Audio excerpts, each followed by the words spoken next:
তারা বিচার না করে কি করলো, ওই যে সাবের এবং মান্নান তাদেরকে জামিন দিয়ে দিল। সব জায়গায় আসিফ নজরুলের নাম আছে। আপনারা খবরে দেখেন, এই জামিনের জন্য কাজ করেছে উপদেষ্টা আদিলুর রহমান শুভ্র। সব জায়গায় আসিফ নজরুল না, এই যে জামিনের জন্য কাজ করেছে উপদেষ্টা আদিলুর রহমান শুভ্র সাহেব। তারা বলছেন যে তারা নাকি ইনিমেজের ব্যক্তিত্ব। এই যে এখন আসছে না যে সাবেককে সভাপতি করে আর চমককে সেক্রেটারি করে দল গ্রহণ করা হবে, তাহলে কি এই আদিলুর রহমান শুভ্র এবং রেজওয়ানা যারা জামিনের জন্য কাজ করলো তাদের কি একদমের বাসনে ভূমিকা নাই? ভূমিকা আছে।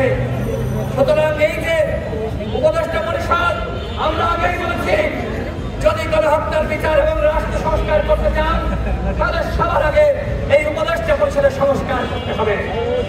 আপনারা 6 মাস থাকবেন নাকি 8 মাস থাকবেন, আমাদের কথা একটাই, এই উপদেষ্টা পরিষদের পুনর্গঠন করতে হবে। গণঅভ্যুত্থানে যারা ভূমিকা রেখেছে সকল পক্ষের মতামত নিয়ে প্রতিনিধি নিয়ে একটি নতুন তত্ত্বাবধায়ক সরকার গঠন করতে হবে। কারণ কি? কারণ এই সরকার তার নিরপেক্ষতা পুরোপুরি হারিয়েছে, পুরোপুরি। এখন যদি আমরা একটি নিরপেক্ষ সরকার না পাই তাহলে আগামীতে কিন্তু আবার সেটা নিরপেক্ষ নির্বাচন অনুষ্ঠিত হবে না।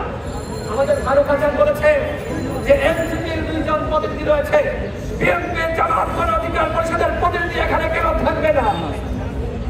তারা 2 জন থাকুক, আমাদের আপত্তি নাই, কিন্তু অন্ত প্রতিনিধিদের নিয়ে তত্ত্বাবধায়ক সরকার ব্যবস্থা গঠন করতে হবে এবং সেই সরকারের প্রধান থাকবে অন্তর্বর্তীকালীন সরকারের যিনি বর্তমানে প্রধান রয়েছেন ডক্টর ইউনূস। আপনারা কি এই দাবি সমর্থন করেন? আমরা মনে করি সরকারের নিরপেক্ষতা দরকার। এনসিপি বন্ধুরা দল গঠন করেছে, আমাদের কোনো আপত্তি নাই, আমরা শুভকামনা জানিয়েছি, কিন্তু একদিকে সরকারও থাকবেন, বিরোধী দলও থাকবেন, ওই আখেরটাও খাবেন, গাছেরটাও খাবেন, বাজারটাও খাবেন, সেটা কি হয়? যে কোনো একটা খাইতে হবে, যে কোনো একটা। আমরা দৈনন্দিন বলছিলাম 2018 সালের গণসংস্কার আন্দোলন থেকে 24 সাল পর্যন্ত আমাদের এই সংগ্রাম। 24 সালে গণ অধিকার পরিষদের শীর্ষ নেতা আমাদের রাষ্ট্রের সালে জেল খেটেছেন, আমাদের 11 জন শহীদ হয়েছে, আমাদের অসংখ্য সহযোগিতা সীমিত হয়েছে। আপনারা সাংবাদিক ভাইরা সাক্ষী।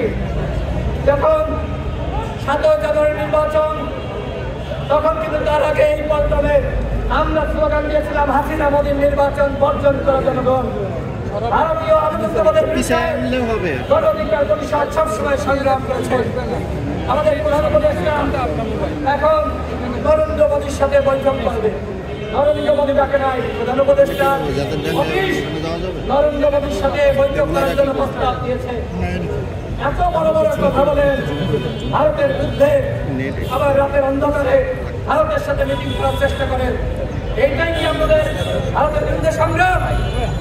আজকে দেখেছেন তিনি জামাতের বিরুদ্ধে বক্তব্য দিয়েছেন, বিএনপির বিরুদ্ধে দিয়েছেন, এলাকা অন্যান্য দলের বিরুদ্ধে দিয়েছেন। এই যে আমাদের বন্ধুরা তারা জাতীয় ঐক্য সংহতি প্রতিষ্ঠা করতে চায়, সব দলের বিরুদ্ধে যদি এইভাবে আমরা বক্তব্য দিই তাহলে কি জাতীয় ঐক্য সংহতি প্রতিষ্ঠা করা সম্ভব হবে?